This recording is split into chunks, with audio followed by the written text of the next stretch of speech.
Nós, como diz o Paulista, vamos nós. Uf.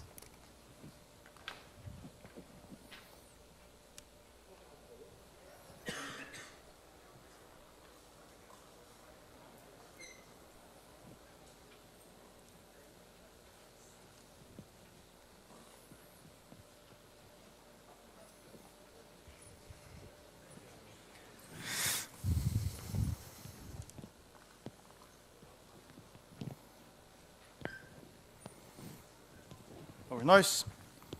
Quem foi aí a aula de exercício ontem? Beleza, então deixa eu pegar. Lá atrás, como é seu nome? Você foi, né? Como é seu nome? Cadê o microfone? Tá ligado aqui? Tá ligado?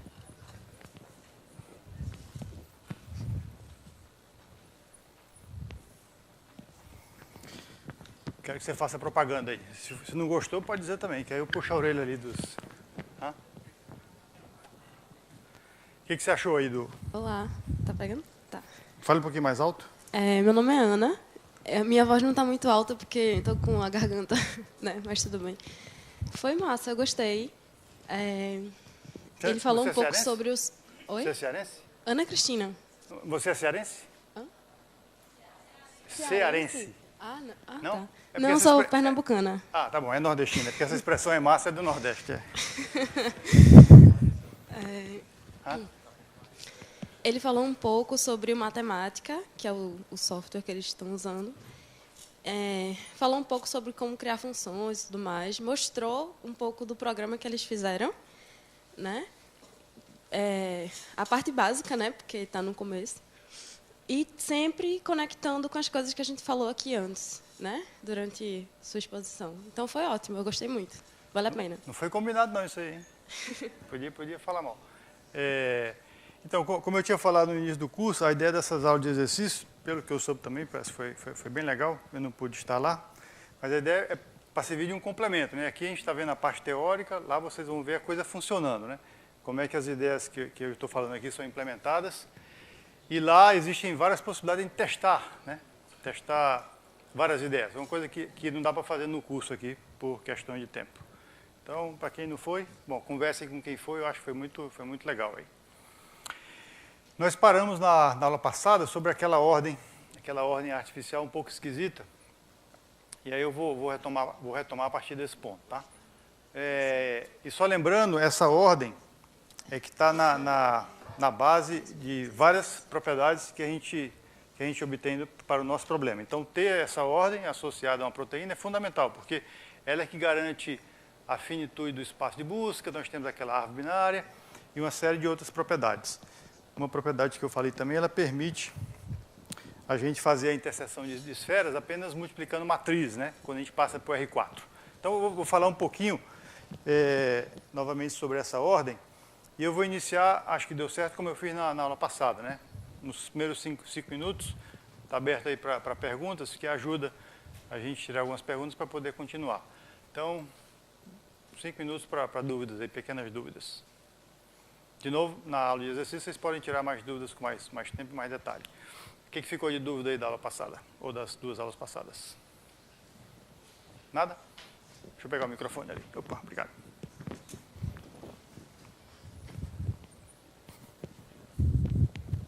Desculpa, eu não entendi muito bem como é que o mesmo átomo pode aparecer antes e depois na ordenação, sabe? Perfeito. Eu vou explicar aqui hoje, tá bom. Eu vou explicar bonitinho. Está ali o desenho, já caprichei para vocês, ó, justamente para explicar isso aí. Mais alguma dúvida para a gente juntar? Tudo bem? Bom, diga. Total se diz transitivo. De certa forma, é uma ordem total, mas o problema é que eu perco a transitividade. Eu estou colocando um ponto, eu estou retornando, né? Mas, de certa forma, você pode pensar, como eu estou repetindo o átomo, se você pensar daquela maneira ali, ó, naquele desenho lá à direita, eu estou seguindo exatamente os 6 primeiros átomos de acordo com aquela ordem. Está vendo? Ó? Começo no nitrogênio. Eu começo aqui no nitrogênio, depois vou para o hidrogênio, esse outro hidrogênio está aqui, ó, estou representando aqui, né? Depois vou para o carbono alfa, depois o nitrogênio, depois o hidrogênio, tá certo? Então, se você olhar para ali, e se você colocar novos rótulos, você pode pensar que é uma ordem total, né? O problema é que o que acontece aqui, ó? Nesse ponto, esse hidrogênio é um hidrogênio que, na verdade, já foi posicionado, né? Então, isso a gente pode tirar vantagem disso. O que a gente pode fazer? A gente pode, ou, assumindo que não existe erro, a gente pode assumir que esse hidrogênio aqui, ele já foi posicionado no R3. Então, eu posso usar a posição, as coordenadas cartesianas já obtidas. Ou, se você quiser, você recalcula esse nitrogênio com outros átomos de referência e compara, né? Isso imaginando que você implementou no computador. Se o erro, você mede as duas posições, se o erro está aceitável, você continua. Se não, tem alguma coisa errada, né? Porque eu estou considerando o mesmo átomo, então ele tem que estar posicionado na mesma posição, certo? Então, é uma maneira de você, ou seja, essa repetição, que poderia inicialmente imaginar, você está repetindo átomos, você vai perder tempo. Bom, ela pode servir também como uma maneira de você tentar controlar o erro, tá? Ou seja, apareceu uma vantagem do fato de eu repetir os átomos, tá bom? E alguém tinha me perguntado na aula passada, mas como é que você consegue seguir adiante se você está retornando? Bom, acho que com essa ideia aqui fica claro, né? Ou você usa novamente, ou você usa a posição já calculada, ou calcula de novo, mas dá para continuar. Como se eu seguir essa ordem, ó, mesmo fazendo alguns retornos, eu vou seguir em frente, né? Mesmo fazendo alguns retornos. Mas, de novo, por que eu estou fazendo isso? Para garantir que eu vou ter sempre a interseção das três esferas. Isso significa o quê? Que para cada átomo, cada vértice, ele está conectado com três anteriores. E essa conexão através da distância vai dar o raio das esferas, tá? Porque mesmo sendo zero, significa que eu tenho uma distância. Bom, na aula de exercício pode ser explicado melhor como é que isso se desenvolve computacionalmente. Tá bom? Que mais? Bom, acho que eu já tinha falado também que uma propriedade interessante é que, para esse tipo de ordem, essa ordem serve para todas as proteínas, para qualquer proteína que você quer identificar. Ela é genérica, tá certo? Por isso que ela é interessante. Funciona para todas. E se vocês analisarem com certo cuidado, para todo par desse tipo aqui, ó, será sempre uma distância precisa com uma distância diferente de zero. E para pares desse tipo, pode acontecer essas três situações. Acho que eu acabei exatamente nessa posição, mas falei um pouco rápido na aula passada, né? Então, vamos ilustrar aqui, ó. Se eu estou nessa posição, ó, nitrogênio, aí 12, 13, 14. Então, eu estou justamente nesse caso aqui. A distância para esses átomos que eu apontei aqui, a distância dá zero, porque eu estou colocando o primeiro átomo igual ao quarto, certo? Uma outra posição, onde a distância é um valor diferente de zero, mas é um valor preciso, é esse caso aqui, ó. Vou pegar aqui, ó. 5, 6, 7. Então, eu estou considerando esse par aqui, e esse par está associado, como eles estão conectados por uma ligação covalente, a distância eu posso considerar de maneira precisa. Tá bom? E esse último caso, que é o caso que está nos dando trabalho, e na verdade foi esse caso que fez a gente pensar nessa conexão entre a álgebra de Clifford e esse problema. Então, você pode pensar de maneira otimista ou pessimista, né? Bom, vamos exemplificar essa distância intervalar. Por exemplo, nesse caso aqui, ó, 3, 4, 5. Então, eu estou considerando esse par aqui. Repare que é um par de hidrogênios, né? Eles não estão conectados de maneira covalente, então eu não tenho uma ligação covalente, e não estão separados por apenas duas ligações covalentes, onde eu poderia associar o conhecimento do ângulo plano, né? Se eu considerar esses quatro átomos, eu tenho um ângulo diedral aí associado. Mas se eu imaginar que esses dois átomos de hidrogênio estão próximos o suficiente, que de fato estão, essa distância, a distância entre os dois hidrogênios pode ser detectada pela ressonância magnética nuclear. Só que, como eu comentei rapidamente na aula passada, todo dado proveniente do experimento físico, né, contém incertezas. E essa incerteza nós estamos representando matematicamente como um intervalo. Então, significa que a distância está dentro, eu só sei o seguinte, ó, a distância está entre 2 e 3, por exemplo. Tá? Então, por isso que a gente está chamando aqui de uma distância intervalar. Tá bom? qual é a consequência de a gente ter distâncias não precisas? Tudo que eu falei até agora, incluindo a árvore lá do branch and prune, as propriedades teóricas que a gente obtém, todas elas são baseadas no fato de eu estar trabalhando com distâncias precisas, tá certo? Os resultados computacionais são muito, muito bonitos, e assim como os resultados teóricos, mas aqui aconteceu uma coisa diferente, apareceu uma distância intervalar. Então, o nosso desafio foi o seguinte: como é que a gente consegue? A primeira pergunta é possível adaptar os resultados que nós já temos para tratar distâncias intervalares? Bom, é assim que acontece quando você enfrenta um problema real e tenta construir um modelo matemático. A realidade vai estar todo o tempo lhe incomodando, né, com a sua complexidade, e você tem que se virar para tentar ou aperfeiçoar o modelo que você já tem ou mudar de rumo.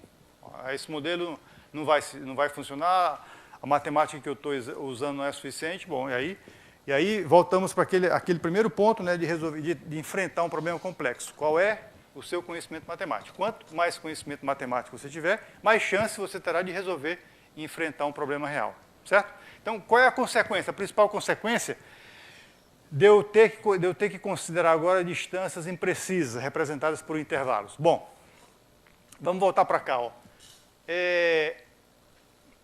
Pela maneira como eu estou posicionando aqui, ó, até o nitrogênio, que é um repetido, não existe bifurcação. Significa que todos eles são posicionados de maneira única, né? Então, eu vou posicionar agora esse hidrogênio aqui, tá certo? Se a distância entre esse hidrogênio... Bom, eu sei que a distância daqui para cá é precisa e daqui para cá é precisa. Para ter as três esferas, eu também tenho que considerar a distância desse hidrogênio para esse, né? Se essa distância fosse precisa, eu teria a interseção das minhas três esferas com raios precisos, daria 2 pontos. Daria 2 possibilidades para o átomo de hidrogênio. É o que a gente viu até o momento, certo? O problema é que agora eu tenho uma distância intervalar. A distância entre esses 2 hidrogênios não é um valor preciso. O que acontece? Dá para vocês enxergarem geometricamente? Daqui a pouco eu vou ter uma ilustração, mas antes, para a gente tentar fazer um exercício aí mental. Repare, o que eu tenho agora?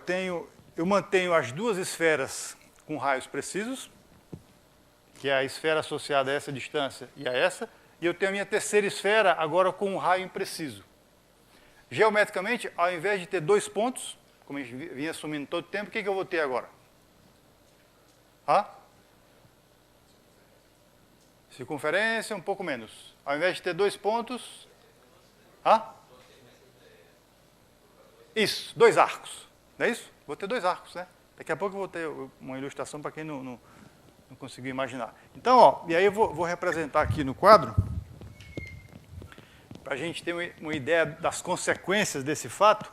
Então, ao invés de ter 2 pontos associados a 2 posições para o átomo de hidrogênio, eu vou ter 2 arcos lá. Vou ter 2 arcos. Vamos tentar imaginar juntos. Ó.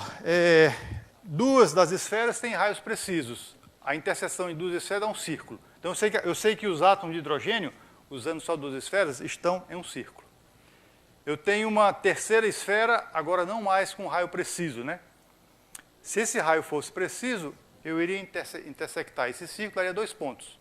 Mas agora é como se eu tivesse uma casca-esfera, uma esfera dentro da outra, né? A esfera de dentro representa o limite inferior do meu intervalo, e a esfera de fora está associado ao limite superior dessa distância intervalar. Então, eu tenho uma casca esférica, a interseção dessa casca esférica com o círculo dá 2 arcos. De novo, daqui a pouco eu vou mostrar a ilustração. Tá certo? Muito bem, então isso é o que acontece geometricamente. Qual é a consequência desse fato, né? Bom, a primeira ideia de tentar tratar o problema seria fazer o seguinte. Eu vou agora dar um zoom aqui nessa situação, ó. Então, eu estou nessa situação, né? Tá? Ao invés de ter 2 pontos, eu tenho 2 arcos. Isso aqui indica que o próximo átomo de hidrogênio pode estar em qualquer ponto desse arco ou qualquer ponto desse arco. Para continuar usando o nosso método, o branch and prune, eu preciso, a cada instante, imagina a nossa árvore, né? Eu tenho que escolher um dos ramos para seguir adiante. Aí eu vou ter mais 3 novas esferas, e aí eu investigo se eu tenho uma 4ª esfera associada a uma distância extra para fazer uma poda ou não. Certo? Essa é a situação que eu estou para poder continuar com o nosso método. Então, ó, você poderia fazer o seguinte. Você poderia selecionar, sei lá, algum ponto desse arco, né? Ou, bom, a ideia seria você discretizar esse arco. Porque eu preciso de um ponto. Eu preciso de um candidato à posição do hidrogênio para continuar o processo. Eu poderia, então, discretizar o arco. Certo? Qual é a consequência em relação ao espaço de busca? Não seria mais uma árvore binária, né? Seria uma árvore n-área, dependendo de quantos pontos, dependendo do grau de refinamento da sua amostra. Tá bom? Bom, eu poderia, é uma ideia intuitiva você continuar o processo. Bom, suponhamos que aí eu fiz eu tenho a minha amostra aqui, vou selecionar esse ponto, vou continuar o processo. Sempre eu tenho pelo menos as duas esferas com raio precisos. Uma terceira que pode ser intervalar, dependendo se eu estiver nesse caso aqui, né? Então, para esse ponto fixo, ó, eu posso ter, no melhor caso, se as 3 esferas tiverem raio precisos, mais 2 posições baseadas nessa posição, no melhor caso. No caso genérico, eu vou ter mais 2 arcos. Tudo bem? Então, eu vou ter mais 2 arcos para cada ponto selecionado. Sacaram aí, já imaginaram a dificuldade que eu estou agora nesse problema? Ou seja, qual é a consequência da realidade? Né? A realidade diz, ó, a minha distância não é precisa, é intervalar. Bom, e aí quando a gente vai tentar adaptar as ideias que nós já temos e tentar continuar a busca, já vira o problema aí, né? A minha árvore pode ser gigante, né? Tá? Bom, mas essa foi a primeira ideia de tratar o caso intervalar. E quais foram os resultados computacionais? Ruins. Por quê? Eu tenho um supercomputador. O Michael vai mostrar um exemplo hoje ou na próxima talvez hoje, né? Não? Na próxima. Um exemplo muito interessante para tentar explorar, para ver qual é a relação entre o poder computacional e o refinamento dessa amostra. Você pode dizer, eu tenho um supercomputador. Eu tenho uma empresa bilionária, farmacêutica, interessada no seu método, no nosso método, né? E aí ela decidiu, eu vou colocar à disposição de vocês o melhor computador que existe no planeta. Tá? Aí você pode imaginar, bom, com o melhor computador, eu posso criar uma amostra aqui muito refinada e é natural você imaginar, eu consigo seguir adiante, né? E aí o Michael e o Rafael vão mostrar um exemplo bem interessante, pegando o melhor computador do mundo da atualidade, alguns meses atrás, que é um computador chinês, né? E vai mostrar o que acontece, mesmo usando um supercomputador, tá? Sem usar o computador, o que a gente conseguiu fazer? Bom, tentamos obter uma árvore super refinada, aí podem acontecer 2 situações. Ou você dá sorte e realmente encontra uma solução, que é o que acontece com menos frequência, ou você demora muito para chegar ao final da árvore, porque repare que eu tenho que fazer esse processo em todos os ramos da minha árvore. Então pode ser que demore muito e você não consegue achar uma solução, o computador ficou rodando um mês e não encontrou a solução. Ou o pior caso, onde ele explora toda a árvore e não encontra a solução. Por que isso pode acontecer? Porque a posição do hidrogênio está associada a um ponto desse arco. Você pode ter perdido o ponto, né, na hora que você discretizou. Então, você não vai achar a solução. Tá bom? Muito bem, então acho que deu para perceber, deu para sentir a enrascada que a gente está agora, né? Como é que a gente tenta tratar o problema, o nosso modelo, que é o DMDGP, né? Com essa ordem bonita, etc., para realmente atacar o problema, certo? Eu estou começando a falar agora em termos até em problemas de pesquisa, né? É o que a gente está tentando fazer. Muito bem. E aí, quando o Rafael estava na tese de doutorado dele, eu até me lembro do dia, ele trouxe um artigo que descrevia esferas, mas usando uma linguagem que a gente não estava habituado a trabalhar e nem era um assunto não era um assunto comum dado na pós-graduação, muito menos na graduação, que era a álgebra geométrica conforme. Então, hoje eu vou começar a falar um pouquinho disso aí, que é o que a gente prometeu no começo do curso. Eu já falei um pouquinho sobre geometria de distâncias, que é a maneira como nós estamos atacando e modelando o problema. Já deu para sentir mais ou menos como é que ela funciona, né? E agora a outra parte do curso, como a gente tinha prometido, é falar um pouquinho da álgebra geométrica ou álgebra de Clifford, e de maneira mais específica, a álgebra geométrica conforme. Bom, o Rafael trouxe esse artigo e isso aí está relacionado àquele pré-requisito do conhecimento matemático, você está aberto a aprender coisas novas, né? É claro que a imagem do artigo, as esferas, foi o que chamou a nossa atenção. Como o nosso problema é fazer interseção de esferas, foi isso que chamou a atenção, né? E o que esse artigo fazia é justamente usar a álgebra geométrica conforme para fazer cálculo de esferas. Então, ó, vamos ter que estudar isso aí, porque, quem sabe, essa nova ferramenta não nos ajuda a resolver o problema, né? E está nos ajudando, tá certo? Não resolvemos tudo, mas está nos ajudando e além do aspecto prático, né? É um conhecimento matemático a mais que a gente está ganhando, muito bonito, uma ferramenta muito bonita, tá? Então vamos começar a falar um pouquinho sobre isso aí. Bom, antes de falar sobre a álgebra geométrica conforme, vou falar primeiro do que é o modelo conforme, certo? Estou seguindo mais ou menos a sequência do livro. Vocês lembram que na aula passada a gente tinha falado um pouco das coordenadas homogêneas, né? Que é como representar pontos do R3 no R4. E a gente teve um ganho. O ganho foi representar rotações e translações de uma maneira compacta usando matrizes. E como consequência, permitiu a gente substituir a resolução do sistema quadrático para calcular as interseções de esferas apenas multiplicando matriz do R4. Certo? Foi um ganho, né? E a ideia essencial, aqui está uma ilustração do modelo homogêneo do R3, né? Eu tenho um vetor a mais, que é o vetor, estou chamando aqui de E0, lá no R4, ortogonal aos meus 3 vetores canônicos, que eu vou chamar de E1, E2, E3. E nessa ilustração, repare que eu estou, para poder enxergar o R4, vocês estão enxergando o R4, tá certo? Para poder enxergar o R4, eu estou representando o R3 como esse plano, né? E o que são, então, os pontos no R4 que representam os pontos do R3? É esse plano aqui, ó. Esse plano que eu transladei, usando o vetor adicional. Então, como é que eu represento um ponto do R3? Simplesmente somando o vetor V. É claro que, como eu estou no R4, eu vou colocar a coordenada 1, porque agora eu passei para o R4, né? Então, lembra aquela última coordenada? Vale 1. Eu estou somando com esse meu novo vetor. Essa é a representação do vetor no espaço homogêneo. E nesse espaço nós vimos que ganhamos novas propriedades. Tá bom? Essa é a ideia genérica. Tá?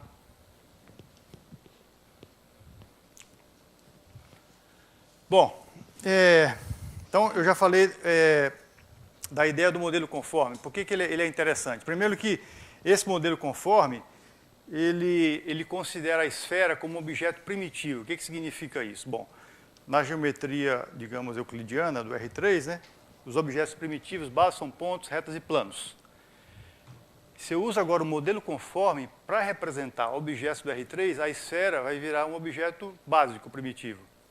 E por que isso é bom? Bom, para o nosso problema, bom, primeiro que isso tem uma beleza matemática intrínseca e para o nosso problema, nós queremos manipular esferas. Bom, se uma esfera se torna um objeto básico, e aí eu associo o básico como mais fácil de representar e manipular, é uma boa ideia, né? Por que não tentar? Certo? Essa é uma ideia de por que pensar no modelo conforme. E a outra ideia, aparece como uma vantagem, né? É que nesse modelo conforme, calcular distâncias se torna uma operação mais fácil do que calcular distância no R3, como a gente vai ver. Na verdade, vou usar esse fato para apresentar para vocês o que é matematicamente o modelo conforme. Antes de continuar, deixa eu fazer uma observação que eu acho que é interessante, que é o seguinte, ó. Existe aqui o espaço físico, né, onde a gente vive, e aí a primeira ideia de representar matematicamente o espaço físico é através do R3, não é isso? A gente aprende os reais, bom, faz o produto cartesiano, é o R3, vamos pensar que é um espaço vetorial. Quem não viu álgebra linear? Quem não viu? Quem não estudou? Não? Está estudando? Não. Mas viu geometria analítica, né? Estudaram o conceito de espaço vetorial? É o R3 com a operação de adição e a multiplicação por escalar. Essencialmente é isso. Tá? Então, bom, a gente pode imaginar o seguinte, bom, o espaço físico é o R3, matematicamente, né? É uma maneira de a gente representar o espaço físico. Mas quem disse que é isso? Quem disse que o espaço físico é o R3? Bom, com essa questão em mente, o que a gente fez até o momento foi o seguinte, eu vou representar matematicamente o R3 através das minhas coordenadas homogêneas, através de um espaço com 4 dimensões. Foi o que a gente fez, né? com essa figura aqui, ó, eu estou dizendo o seguinte, ó, matematicamente eu estou associando o R3 com esse plano. Essa não será a minha representação matemática do R3, será essa. Ou seja, eu fui para o R4. Tá? Bom, quem disse que é isso? Bom, não é possível você desprovar que esse não é. E aí, como é que a matemática entra? Bom, eu estou apresentando um modelo matemático que tem boas propriedades. Por que não utilizá-lo? Certo? Bom, isso pode estar associado também, de uma certa maneira, à relatividade, né? A relatividade diz que, na verdade, o nosso espaço tem 4 dimensões, né? O tempo. Bom, exatamente. Exato. Trivial, né? Trivial não, hein? Isso. Então, essa ideia de representar o espaço físico por outros modelos é interessante, né? Ganhamos novas propriedades. Certo? Vamos seguir adiante. Então eu já dei 2 motivações. Primeiro, que esse espaço conforme representa a esfera como objeto primitivo, e a outra coisa que eu prometi, que eu vou mostrar aqui, que é possível calcular distâncias no R3 nesse espaço conforme de maneira mais otimizada, ou interessante, ou vantajosa. Vamos investigar isso. É o que eu estou falando aqui, ó. Bom, e só mencionar, a ideia do espaço conforme foi introduzida no século XIX por Möbius, quando ele estudou a geometria de esferas, tá? Então, aí mais uma motivação para estudar o espaço conforme. Então, qual é a ideia básica? Ó? Como é que eu vou construir esse espaço conforme, tá? De novo, o que eu prometi, ó, eu vou representar a distância entre 2 pontos no R3. Primeiro, vamos entender aqui a notação. Eu tenho 2 pontos no R3, x e y, e aqui x grande e y grande são os pontos associados a esses 2 pontos no R3, mas no espaço conforme, tá? Parecido com o que eu fiz lá com as coordenadas homogêneas, só que a identificação lá foi trivial. Eu pego um ponto do R3 e adiciono uma 4ª coordenada e coloco como 1. Certo? Foi isso que eu fiz lá. Eu vou fazer a mesma coisa aqui. Não vai ser tão simples, mas a ideia é a mesma. A ideia é a mesma. Então, eu quero criar um novo produto interno, lá no espaço conforme, que, de certa forma, esteja relacionada com a distância euclidiana dos espaços dos pontos relacionados no R3. Tá bom? Essa identificação, essa ideia é fundamental para a gente poder seguir adiante. Eu acho que aqui eu vou me permitir parar, e se tiver dúvidas, vocês me falem agora. Porque o que eu estou fazendo? Tentando fazer. Estou tentando fazer o seguinte, ó. Essa ideia é fundamental, como eu falei, para a gente poder seguir adiante e a gente seguir juntos. Vou imaginar que, bom, esse é o espaço conforme, tá? Esse é o espaço conforme. E o que eu quero fazer inicialmente, como eu fiz lá com as coordenadas homogêneas, eu quero identificar aqui o R3, né? É isso que eu quero fazer. O espaço conforme é uma coisa maior, mas eu quero saber como é que eu identifico os elementos do espaço conforme com os pontos do R3. Essa é a minha questão, certo? Então, eu estou chamando os elementos do R3 de x e y pequeno, e x grande e y grande são os pontos que vão representar esses elementos, mas no espaço conforme. Então, como é comum de fazer matemática, eu vou fazer uma hipótese, em geral tem que ser uma hipótese inteligente ou interessante, e eu vou ver quais serão as consequências, né? É isso que eu vou fazer. Tudo bem? Alguma dúvida sobre essa ideia? Diga. Na figura passada... Sim. Não, é bom porque todo mundo escuta, é importante. Na figura passada, aí, quando o senhor pegou o espaço, né, e direcionou pelo vetor normal, eu entendi como uma transformação. Que o senhor pega que o senhor pega o R3 e translada ele no R4. Uhum. O senhor ganha propriedades novas no R3. Isso. Mas o que garante que essas propriedades não foram geradas pela própria transladação? Pode, de certa forma, as propriedades foram obtidas, você pode pensar que foram obtidas através dessa associação, né? A pergunta é, qual é a definição matemática dessa associação, né, entre pontos do R3 e pontos do espaço maior? A questão é investigar como é que essa transformação se dá. As propriedades estão associadas a essa transformação, certo? Ela tem que ser uma objeção? Não precisa ser uma objeção. Bom, ali pela própria imagem, a pergunta é boa. Na verdade, se for uma objeção, seria esquisito, né? O que eu quero, o que eu tenho é um espaço maior, e nesse espaço maior eu quero identificar quem são os elementos desse espaço maior associado ao meu espaço menor. No nosso caso, os pontos do R3. Certo?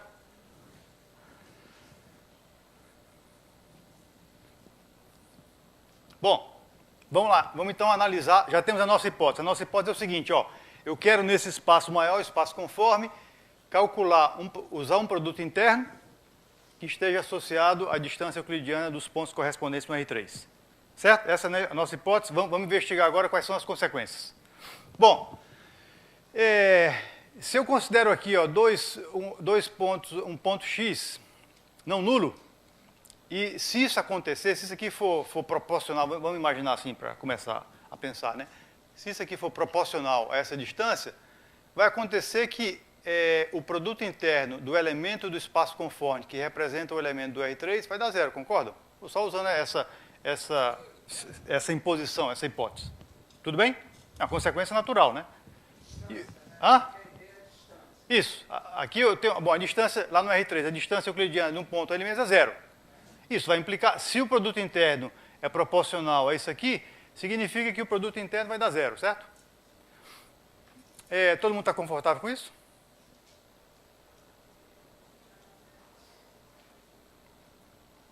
Você acha que não, né?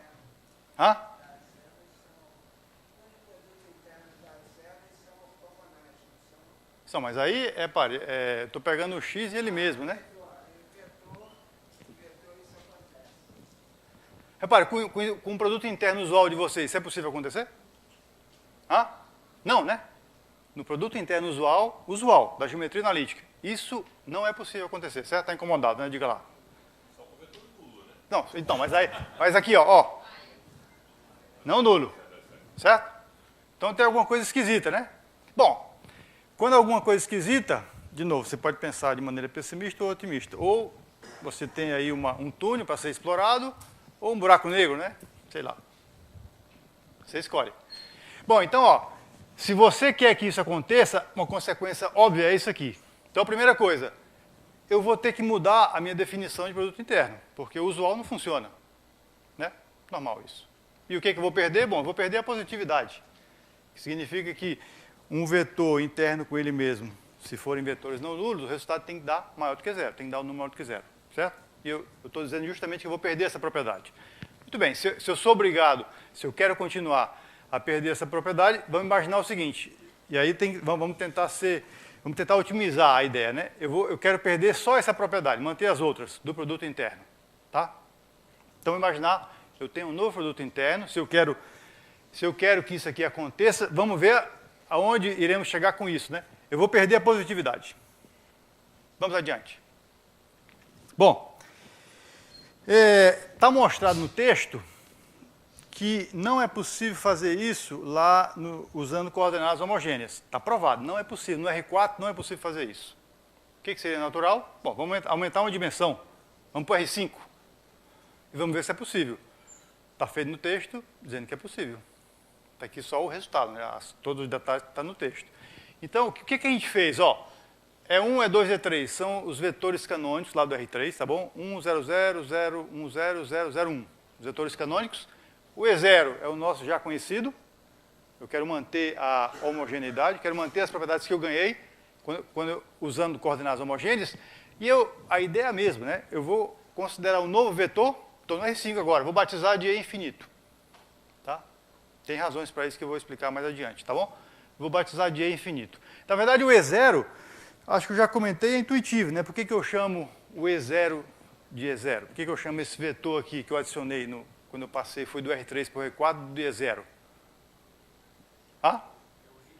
Exatamente. Esse E0, que é um vetor não nulo no R4, representa a origem do R3, certo? Então, é natural chamar de E0. E esse infinito vai ter uma razão que mais adiante vamos falar sobre ele. Então, está demonstrado no texto que no R5 é possível você inventar um novo produto interno, perdendo a positividade, mas que satisfaz aquela propriedade. Tá? E aqui é uma maneira de definir axiomaticamente esse novo produto interno, sem a positividade. Na verdade, a única propriedade que eu perco é a positividade. As outras propriedades do produto interno usual se mantém. Isso é interessante, tá? É importante, quando a gente inventa uma coisa nova, saber exatamente o que você perdeu em relação à ideia anterior. Então, ó, o que vamos tentar tirar alguma informação daqui? Aqui, ó, de maneira compacta, eu estou representando o produto interno usual do R3, né? Então, aqui, quando I e J são iguais, dá 1, ou seja, quando I e J são diferentes, eu tenho a ortogonalidade, e quando eles são iguais, eu tenho que é igual a 1, certo? Ou seja, eu tenho a ortonormalidade dos vetores do R3, tá bom? Do E1, E2 e E3. Ou seja, de maneira compacta, olha que bonita a matemática, né? Está super compacto aqui, mas isso aqui, essencialmente, é o produto interno usual do R3. Bom, aí eu tenho que definir essas operações para os dois elementos da base, né? Entre eles e entre a base canônica. Bom, então está aqui, ó, o que está sendo dito aqui é que o E0 e o E infinito são ortogonais, a minha base canônica, e aqui começa, daqui para baixo começa a coisa estranha, né? Mas alguma coisa estranha ia acontecer porque eu estou perdendo a positividade. Portanto, a intuição que nós temos, de alguma maneira, vai mudar porque eu estou mudando as propriedades. Então, a primeira coisa esquisita é que tanto o E0 quanto o E infinito, se você imaginar que isso aqui está representando a ortogonalidade, são ortogonais entre si. E o produto interno, agora, o produto interno, digamos, entre aspas, né? Entre o E0 e o infinito dá menos 1, tá?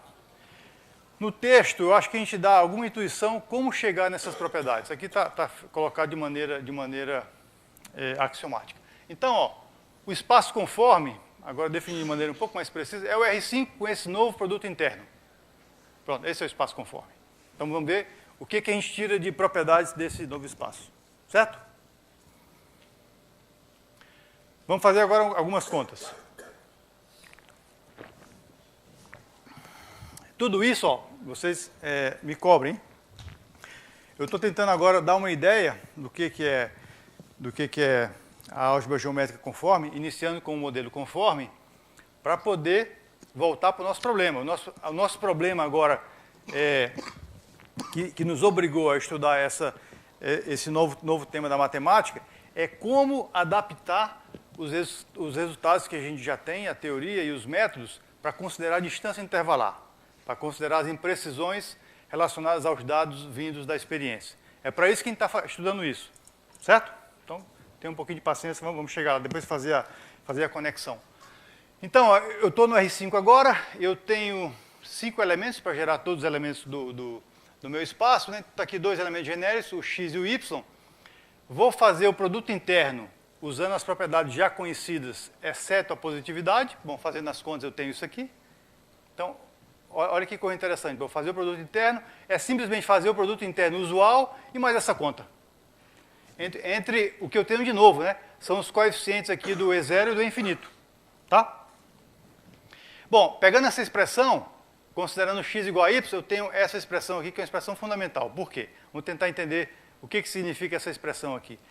Lembrando, ó, quem é o x é o meu ponto do R3, o x grande é o representante no espaço conforme do ponto do R3, certo? Importante ter essa distinção. E o x0 e o x infinito, ó, são as coordenadas dos novos elementos da base, tá? Bom, dessa expressão já vai aparecer o que a gente esperava, né? Bom, eu perdi aqui a positividade, posso ter até, olha que coisa estranha, hein? Eu posso ter o quadrado da norma de um elemento no espaço conforme ser negativo. Bom, basta você escolher x0 e x infinito positivos.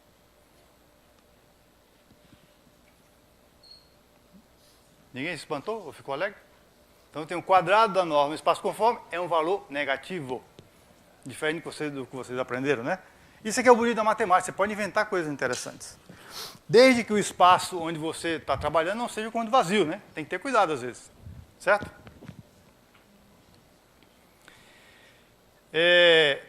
Então, ó, resumindo, o que é o espaço conforme? É esse espaço de 5 dimensões com esse novo produto interno. Tá aí, tá bem preciso a coisa, né? Aparentemente, eu só peguei agora, eu tenho agora 5 elementos na base, estou definindo precisamente como é que você faz a conta do produto interno, fica como exercício mostrar que, de fato, esse produto interno satisfaz todas as propriedades do produto interno usual, menos a positividade. E está aqui explicando exatamente como é que eu faço a conta. Exatamente. Agora deixou tudo ser usual, né? Porque Essa norma vem do produto interno que não é usual. Portanto, essa norma não é usual. Certo? Por isso que ela é negativa, né? Certo? A questão é, serve para alguma coisa, né? Primeiro, é bonito, né? É importante se empolgar com a beleza, né? Da matemática.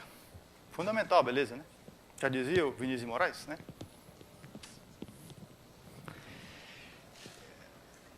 Bom, de novo, a nossa equação fundamental. Dessa equação, repare que qual é o nosso objetivo? É importante sempre ter em mente onde é que a gente quer chegar, né? O que eu quero é saber exatamente como é que eu represento, ó, no espaço conforme, os pontos do R3. O que eu quero fazer é isso. Foi o que eu fiz com as coordenadas homogêneas, que foi trivial, né? Um vetor qualquer no espaço homogêneo, simplesmente você soma com o vetor adicional da base, tá? Então, o que eu quero saber é como é que eu represento o R3 no espaço conforme. É isso que eu quero saber. E essa equação vai nos ajudar. Bom, essa é a equação que relaciona o ponto do R3 no espaço conforme. E para manter a homogeneidade e simplificar a nossa vida, ó, eu vou fixar aqui a coordenada x0 como 1, que vai me dar a coordenada associada ao infinito, usando essa equação, com essa expressão. Consequência imediata, um ponto no R3 tem essa representação no espaço conforme. Pronto. Já demos o passo que a gente queria aí. Então, ó, o nosso elemento do R3, no espaço conforme, é escrito dessa maneira. Repare que, ó, tem x mais E0, que é a interpretação, que é a maneira como eu representava pontos do R3 no espaço homogêneo, é isso, no R4, e agora eu adicionei um termo a mais. Estou no R5, certo? Esse termo a mais é esse aqui, ó. Então, dado um ponto do R3, o que eu faço para representar no espaço conforme? Bom, eu calculo a norma, o quadrado da norma aqui, a norma como é do ponto do R3, a norma usual, né? Essa vai ser a coordenada do infinito. Tá bom? Eu acho que a próxima imagem é uma ilustração do R5. Já viram o R4, né? Mostrei o R4 agora, não foi? Disse que não é possível ver o R4? A gente viu o R4. Agora vou mostrar o R5. Melhor ainda, vou mostrar o R5 no R2. Hã? É mágica, né? Isso é um alquimista, né? Matemático. Tá bom? Eu vou mostrar o R5 no R2. Vamos ver se vocês acreditam. Vamos ver se é agora aqui. Tá aí. Beleza. Esse é o R5 no R2. Vou escolher... Bom, alguma dúvida até agora? Se não tem dúvida, tem dívidas, né? Já dizia o capitão onde eu servi o exército, né? Dúvidas não? Bem, entender bem? Eu não entendo bem essa figura, não. Isso, é uma ideia aí, né? Bom. Ou esse era um polo projetivo, uma coisa assim, infinito? Eu vou já... Não, aí quem já viu que é projeção estereográfica? Tá no meio aí, não tá? Alguém já viram aí, né? Tá, a projeção estereográfica está aí no meio, né? Diga. De novo, eu não entendo bem isso aí, não. Não, tá na nossa parte, a parte anterior. Sim. Você começou a falar sobre a relação entre Cadê o microfone? É importante porque todo mundo escuta e entende a dúvida aí. Tá, desculpa. Você pegou uma função de distância e definiu ela como um novo produto interno. Isso. Mas aí você mostrou uma fórmula diferente, estranha para sua norma e você está usando a distância aí mesmo. Aqui é o produto interno, né? Bom. Que é a distância. Não é distância. Produto interno repare. Tá. Se você tem produto interno, você pode definir depois a distância. Estão associados, né? Tá. Sim, bom. Vamos lá, ó. Antes da gente continuar, é fundamental entender o que está escrito aqui, né? X e Y são vetores do R3. Então é o produto interno visual. Tá? E o que eu quero descobrir, nós já descobrimos, é como é que eu represento o X e Y, que são pontos do R3, lá no espaço conforme. Eu já sei que aqui é um elemento genérico do espaço conforme, né? Significa que eu tenho mais dois coeficientes, o x0 associado ao E0 e o x infinito. Certo? E aí, o que a gente viu é com aquela equação, essa equação aqui, né? nós obtivemos como é que eu represento um ponto do R3, esse aqui é o ponto do R3, esse aqui é o quadrado da norma do R3, usual. Usual. Sim. Tá? Aí, como eu tenho esses dois elementos, eu tenho que saber quem são os coeficientes. Aqui eu descobri. Aqui o coeficiente associado ao E0 é 1, e o coeficiente associado ao E infinito depende do ponto X, que é naturalmente esperar isso, né? Só para ver se eu entendi mesmo. Então, aquela fórmula anterior do outro slide, então era realmente uma distância. Essa aqui? É o lado do direito, esquerdo, direito. Direito ou esquerdo? Direito. Bom, o lado direito é igual a isso. Isso aqui vai estar associado a uma distância lá no espaço conforme. Eu vou já mostrar, é a consequência. Tá, entendi. Tá bom? Tá bom. É o que eu prometi no início, né? Eu disse que eu quero que o produto interno lá no espaço conforme esteja associado à distância dos pontos originais do R3. É o próximo slide. Diga. Tá bom.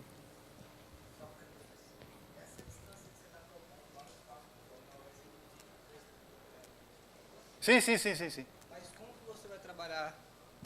Como que você vai utilizar... Porque você precisa de uma raiz, né? Você está trabalhando com números reais, o que você vai... Perfeito. Vamos esperar aí que eu vou mostrar. Se você se satisfizer, você me diz. Senão você pergunta de novo, tá bom? Mas eu tinha... Vocês começaram a se empolgar, eu tinha perguntado se alguém tinha alguma dúvida, né? Até esse momento aí. Bom, mais alguma dúvida? Fora essas já foram esclarecidas? Bom, eu ia selecionar aqui alguém, né? Eu gosto de fazer isso, vocês não gostam, mas eu gosto, né? E aí o professor tem um certo poder, né? E aí, sendo cavalheiro, vamos selecionar uma menina. Opa! Tudo bem? Eu selecionar a menina, vou selecionar Ana Caroline, tá aí? Ana Caroline, tá aí? O amigo pode detectar, tá?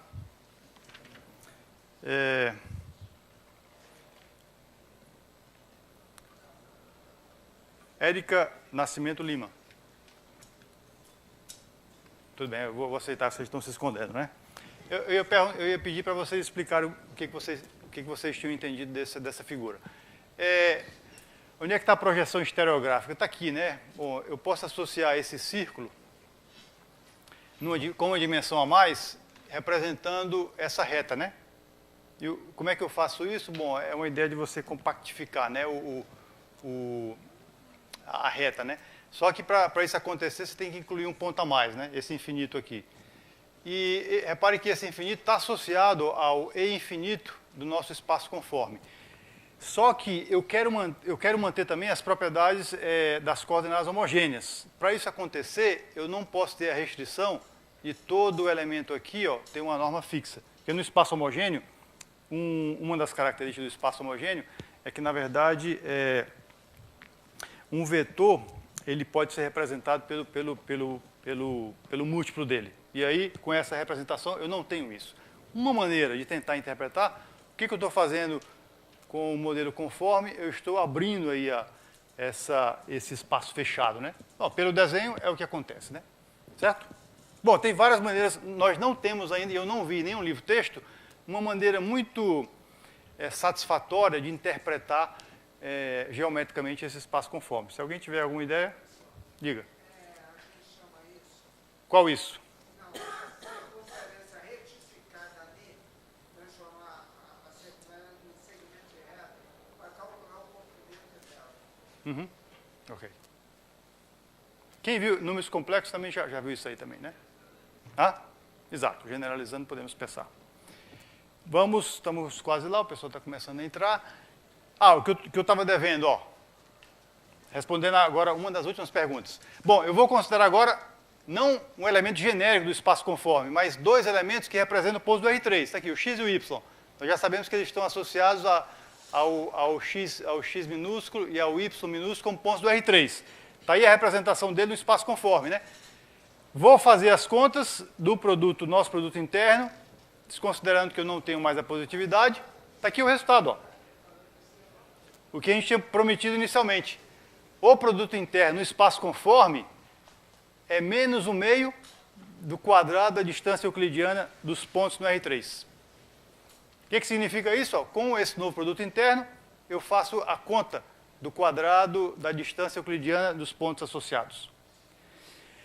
Note o seguinte, se você olhar dessa forma, você pode imaginar, tudo bem, você conseguiu fazer essa associação interessante, mas você está envolvendo a conta aqui do quadrado, que eu tinha falado um pouco, que essa maneira de calcular esse produto interno seria um pouco mais simples, né? Olhando por essa expressão, não é mais simples. Mas vamos voltar lá na definição original, olha aqui, ó. Se eu estou no espaço conforme, para calcular o produto interno, que está associado ao quadrado da distância euclidiana, basta ter o produto usual e fazer essa conta. Olhando dessa maneira, é muito mais simples do que aquela nova expressão. Aquela nova expressão é para demonstrar a relação entre o produto interno no espaço conforme e a distância euclidiana dos pontos associados. Certo? Então é muito mais simples, ó. De novo, eu estou no espaço conforme, mas interessado nos pontos do R3, né? Só que eu ganhei novas propriedades. Então está aí o que a gente tinha prometido, era como é que a gente faz essa associação. E uma consequência interessante é o seguinte, ó. Como eu tenho essa relação aqui, produto interno no espaço conforme com o quadrado da distância euclidiana, se eu tenho operações ortogonais aqui no espaço conforme, isso está associado a operações do R3 que preservam a distância, né? O que significa isso? Que eu posso também representar a translação como uma operação ortogonal. Trabalhando com coordenadas homogêneas, nós ganhamos a representatividade, nós ganhamos a possibilidade de representar uma translação através de uma matriz, através de uma transformação linear. No espaço conforme, eu ganho uma nova propriedade. A translação vira uma operação ortogonal. Qual é a vantagem, lembrando aí de matrizes ortogonais, calcular a inversa da matriz ortogonal é muito fácil, né? Bom, então ganhamos mais uma nova propriedade ao aumentar uma dimensão, além do fato de poder calcular distâncias euclidianas de uma maneira trivial. Bom, eu acho que a gente encerra por hoje, deixa eu ver o que seria a próxima. A próxima seria mostrar como é que os objetos, na verdade, o que eu tinha prometido, como é que eu represento uma esfera de maneira mais elegante, mais simples e mais interessante no espaço conforme. É o que a gente vai ver na próxima aula. Não percam hoje a aula de exercícios, para vocês continuarem a... Como? Nada não, né? Não, terça, quarta e quinta. Teremos também hoje, estão confirmando, teremos também hoje a aula de exercícios às 18h15 aqui, certo? Aqui, hoje será aqui, não é isso, Michael? Obrigado, pessoal.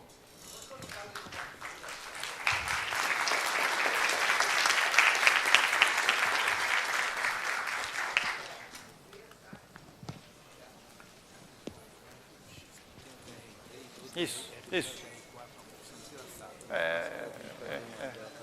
Tem que voltar.